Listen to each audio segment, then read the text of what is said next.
বাংলাদেশের অধিকাংশ মানুষের মননে ও মগজে এখনো পর্যন্ত সবচেয়ে তাজা খবর হচ্ছে সুপ্রিম কোর্ট প্রাঙ্গণ থেকে ভাস্কর্য অপসারণ এবং আইটেম সং আল্লাহ মেহেরবান। আল্লাহ মেহেরবান, মওলা মেহেরবান, আল্লাহ মেহেরবান, মওলা রে। আল্লাহ মেহেরবান, মওলা মেহেরবান, আল্লাহ মেহেরবান, মওলা রে।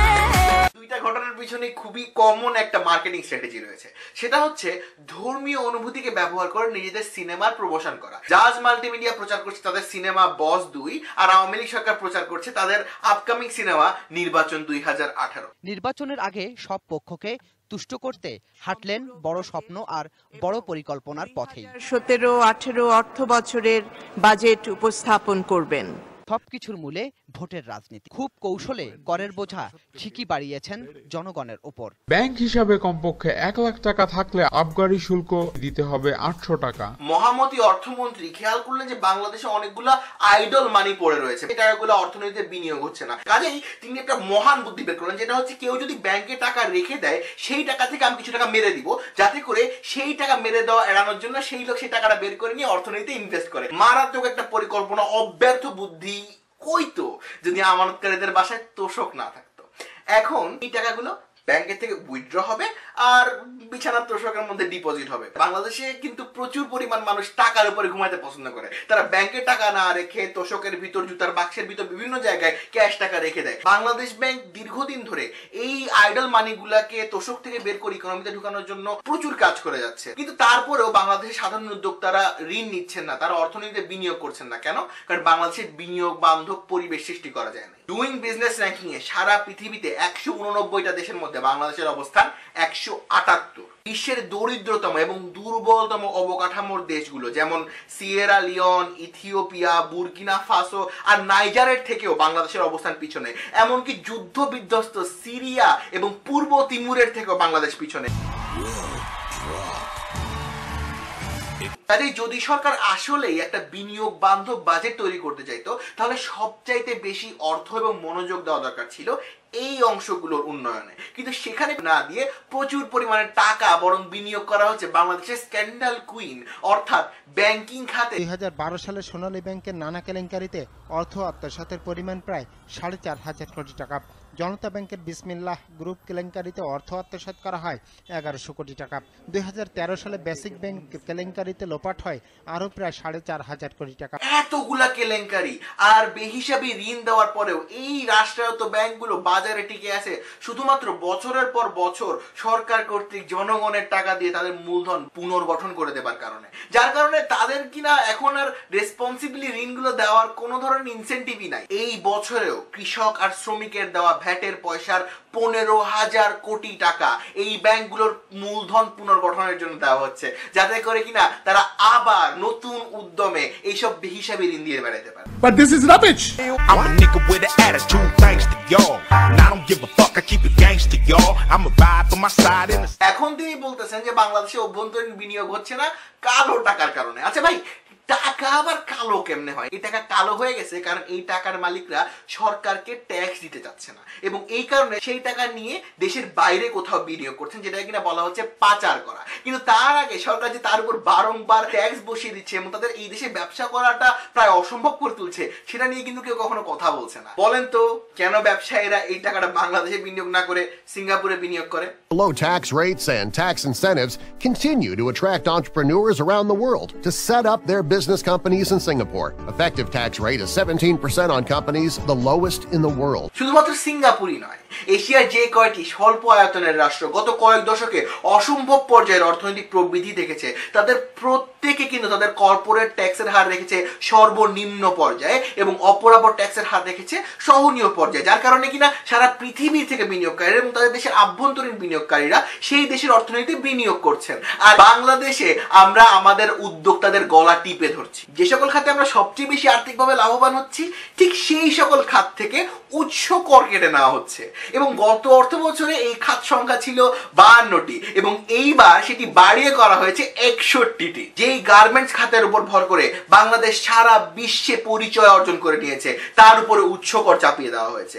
যে ফাস্ট ফুড খাতে বাংলাদেশের হাজার হাজার তরুণ এখন কিনা উদ্যোক্তা হিসেবে আবির্ভূত হয়েছেন সেই খাতের উপরে 10% ভ্যাট বসিয়ে দেওয়া হয়েছে। হইতে পারে যে ফুড ব্যাংকের রিভিউ পড়ে চাপ সামলাতে চাপ খাইতে গিয়ে আবুল মাল আব্দুল মুহিত শেষ পর্যন্ত চাপ সামলাইতে না পেরে গার্মেন্টস থেকে কেনা তার পায়জামাটা নোংরা করে ফেলেছেন এবং তারপর সিদ্ধান্ত নিয়েছেন যে এই দুইটা খাতকে বেশি করে ট্যাক্স করতে হবে। কিন্তু এই যে সরকার এতগুলো টাকা এতগুলো ট্যাক্স কালেক্ট করতেছে, আমরা হয়তো আশা করতে পারি যে এই টাকাটা আমাদের শিক্ষার কাজে আসবে বা আমাদের অবকাঠামোর উন্নয়নের কাজে আসবে, কিন্তু আমাদের শিক্ষা খাতে এই বছর বাজেট কমানো হয়েছে। বরং গত বছরের 14% থেকে কমিয়ে এই বছর বাজেটের মাত্র 12% বরাদ্দ করা হয়েছে শিক্ষা খাতে, যেটা কিনা ইউনেস্কো এবং বাংলাদেশের শিক্ষাবিদদের সুপারিশ করা 20% চেয়ে অনেক অনেক কম।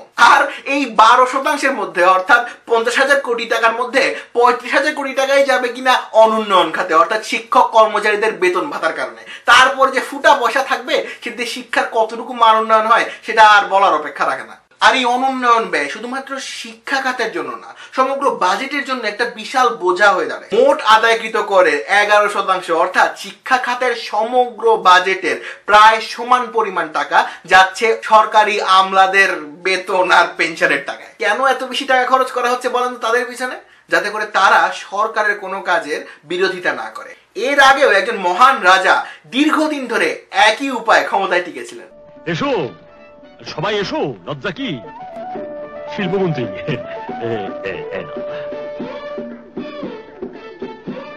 শিক্ষামন্ত্রী আজ থেকে বন্ধ পাঠশালা। এরা যত বেশি পড়ে তত বেশি জানে তত কম মানে। কিন্তু এই হীরক রাজার গলার মালার মতোই বারংবার বাড়িয়ে দেওয়া এই সরকারি আমলাদের বেতনটাও শেষ পর্যন্ত অর্থহীন হয়ে দাঁড়াচ্ছে। কেননা এই বাড়তি টাকা দিয়ে মানুষ বাড়তি কিছু কিনতে পারছে না। তার কারণ হচ্ছে দ্রব্যমূল্যের ঊর্ধ্বগতি এবং মূল্যস্ফীতি। আপনি গিয়ে এখন কোন একটা সরকারি লোককে জিজ্ঞাসা করেন যে কেন দ্রব্যমূল্যের ঊর্ধ্বগতি, তখন তারা সাথে সাথে বলে দিবে মুখস্থ উত্তর, অসাধু ব্যবসায়ীদের সিন্ডিকেটের কারণে দ্রব্যমূল্যের এই ঊর্ধ্বগতি। কিন্তু সিন্ডিকেট তৈরি হয় তখনই যখন কিনা একটি গোষ্ঠীর কাছে মার্কেট পাওয়ার থাকে, পেশি শক্তি থাকে এবং সেটা তাকে সরবরাহ করে সরকার। অর্থাৎ সবচাইতে বড় অসাধু ব্যবসায়ীর সিন্ডিকেট হচ্ছে এই সরকার। আর সেই সিন্ডিকেট যতই এইদিকে ওইদিকে ইন্ডিকেট করুক না কেন, আমাদের দেশের অর্থনীতিবিদরা কিন্তু ঠিকই মূল্যস্ফীতির কারণ বের করে ফেলেছেন। সেটা হলো যত্রতত্র বেহুদা ট্যাক্সের বোঝা বসায় দেওয়া, আর একটা হইলো বৈদেশিক অনুদান এবং ঋণের উপর নির্ভরশীলতা। বৈদেশিক সহায়তার লক্ষ্যমাত্রা এবারে ধরা হয়েছে $7.6 বিলিয়ন, যেটা কিনা গত 4 বছর জুড়েও বাংলাদেশে আনা যায়নি। অর্থমন্ত্রী কিন্তু এই ব্যাপারে খুবই আশাবাদী। বিপুলভাবে বৈদেশিক সহায়তা আদায় করছি, পাইপলাইন অনেক বড়। আসলে হয়েছে কি জানেন, মানে সরকার মজা পায় গেছে। মানে কয়েকদিন আগে চায়না আর ইন্ডিয়ার মধ্যে কাজ লাগায় দুই দিক থেকে টাকা মারছে, এবার ভাবতেছে যে আরে ভাই বিরাট পাইপলাইন খুললালছি আমরা, ইচ্ছা মতন টাকা আমরা আনতে পারবো। কিন্তু সেগুলো কিন্তু ফ্রি আসে না, তার সাথে অনেকগুলো শর্ত জুড়ে দেওয়া থাকে। যেমন কিনা ইন্ডিয়া থেকে LOCR অনুদান আনার কারণে এখন কিনা সরকার চাপের মুখে পড়ে কয়েকদিন আগে 81,000 কোটি টাকার বিদ্যুৎ প্রকল্প বিনা টেন্ডারে দিয়ে দিয়েছে ভারতের রিলায়েন্স গ্রুপকে। এই বাজেটটি খুবই অদূরদর্শী।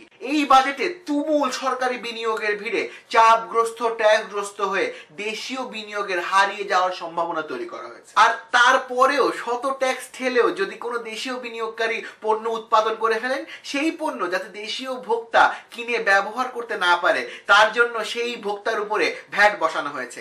আর এই উৎপাদনকারীরা যাতে তাদের পণ্যটি দেশের বাইরে রফতানি করে বৈদেশিক মুদ্রা আনতে না পারে সেই জন্য সেই পণ্যের উপর উচ্চ কর বসানো হয়েছে। আর আমাদের মধ্যে থেকে কেউ যদি পথে নামবার আন্দোলন করবার কথা বলে তখন তাদেরকে এইভাবে হুমকি দেওয়া হয়। আন্দোলন করে কিচ্ছু হবে না আপনার, এবং আপনার আন্দোলন দমন করবো যদি আপনি করেন।